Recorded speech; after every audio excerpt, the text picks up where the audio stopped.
Would you care to say a few words about students that might stand out? The thousands of students you've taught, do any of them stand out like those three?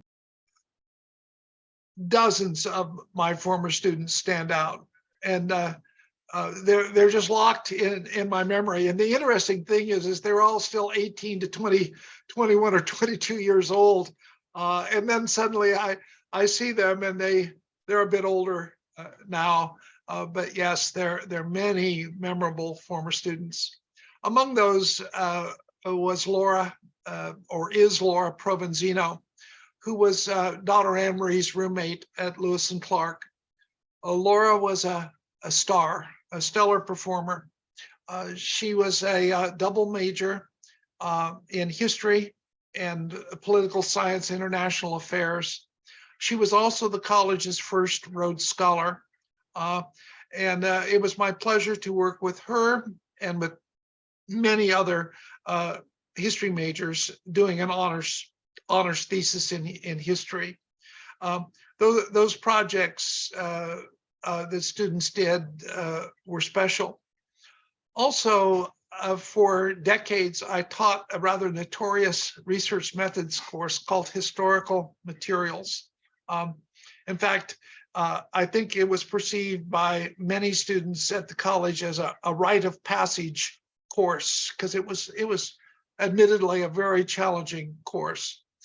I loved teaching it because it gave me the opportunity to share with students the research skills that I had honed and was using on a regular, if not daily, basis.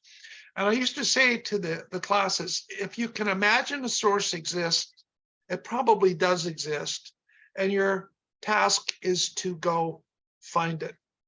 Well, that was quite a mantra, but it gave the students then an exposure to land records, census records, federal archives, county archives, city archives, oral histories, special collection books in libraries. And then for each student, there was the opportunity to do a major documentary editing project. There are dozens of those that come to mind, but I'll mention just one. I believe it was the last year I was teaching.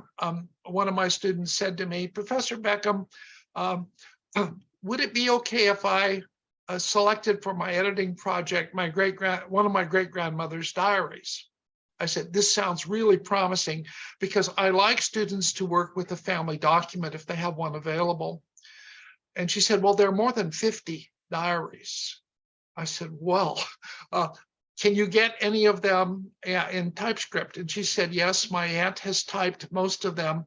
So the next week she came in with these TypeScripts, a couple of them. And I immediately picked up one, I believe it was for the year 1939. And I looked at it, and the entry said, we were out sailing today at Scapa Flow. The British Navy was engaged in gunnery practice. That's interesting, because it sounded like it was the advent of World War II. And then she said, my mother refuses to wear the gas mask. This is a real problem. And then she said, we have another problem. We can't get all the windows covered for the blackout.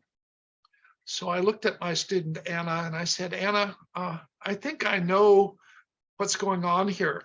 And she said, what's that? And I said, well, was the problem with the blackout was that the house had too many windows? And she said, yes.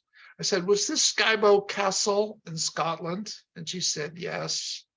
And I said, was the woman with the gas mask the wife of Andrew Carnegie? And she said, yes.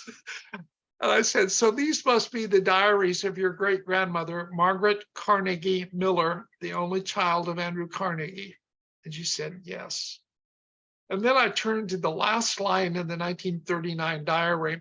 It said, Hoboken, home at last.